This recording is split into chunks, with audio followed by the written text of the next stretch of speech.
know, one of the groups most offended by Jesus in the Bible were the religious leaders. And one of the times Jesus blatantly offended the religious leaders is recorded in the book of Mark, Mark 3. We see Jesus in the synagogue, but also in the synagogue is a man with an emaciated hand. And also in the synagogue are the religious leaders. And so you can imagine the religious leaders are probably staring at Jesus. Jesus is glaring back at them. And the whole time the man with this shriveled hand is just oblivious to it all. So they're just sitting there and watching. See, it was unlawful to heal on the Sabbath. Jesus knew this. The religious leaders knew this. The religious leaders knew that Jesus knew this, but that he would try it anyway. So they're just watching and waiting for Jesus to make his move. And what Jesus does next is blatantly offend everyone there, because he calls the man up in front of everybody. He says, come up here so that all can see. Now, Jesus being who he was, he could have simply went and touched the man and healed him. He could have went and whispered in the man's ear and healed him. Jesus being who he was, Jesus ain't have to say a thing, and the man could have been healed. He didn't have to make a big production of it, but he does. And the next thing he does, he leads to another offensive, he asks an offensive question. He says, what's lawful to do on the Sabbath? To do good or to do evil? To save a life or to kill? And this question in and of itself is difficult to ask, because when you put it this way, no answer really seems right.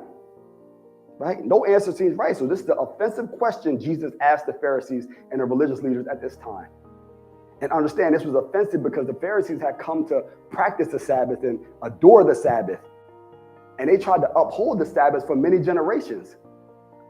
And so Jesus puts the icing on the cake. And the next thing he does is heal the man publicly in front of everybody on the Sabbath. How offensive. How offensive, Jesus. That's the God we serve.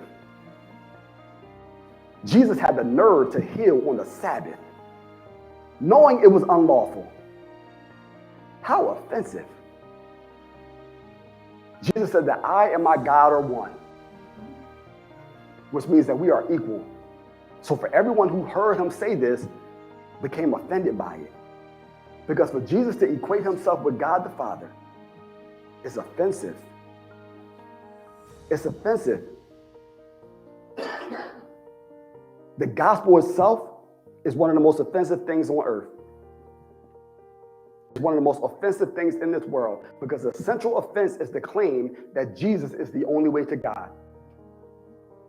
Jesus said in John 14:6, I am the way, the truth, and the life. No man shall enter into the Father unless they come through me. So this is offensive. For Jesus to say that I'm the only way? Who do you think you are? This is offensive. So the idea that Jesus is God is offensive to people. Over 1 billion Muslims in the world think it's utterly disrespectful and absurd that God would ever disrespect himself by coming to earth. Millions or more think it's crazy to think that a man could also be divine. So they find this offensive. So the gospel is still offensive to people, as it should be. Because when Jesus came to earth, he said, I'm not coming to bring peace, but I'm coming to bring a sword, as he said in Matthew 10. And in bringing this sword, it will lead to some conflict simply because the offensive message he was bringing to the world. And this is what he's called this church to do. This is how he's called this church to be. You know, the most offensive and countercultural claim in Christianity today is not what Christians believe about abortion. It's not what Christians believe about homosexuality. It's not what Christians believe about the gospel, or what Christians believe about marriage, or even religious civil liberties. The most countercultural claim in Christianity today, that God is the creator, the owner, and judge of all people on this planet, and that life ends and starts with him. That's offensive. When we tell people this, it's offensive to think that Jesus is the only way. People will find offense to this, but this is the message we need to be sharing with the world. Jesus said, I am the truth. You want to know the greatest threat to truth today? It's not some political pundit sitting in Washington, D.C. It's not even the pressure that society puts on us as the church. The greatest threat to truth today is those who know the truth and do nothing with it.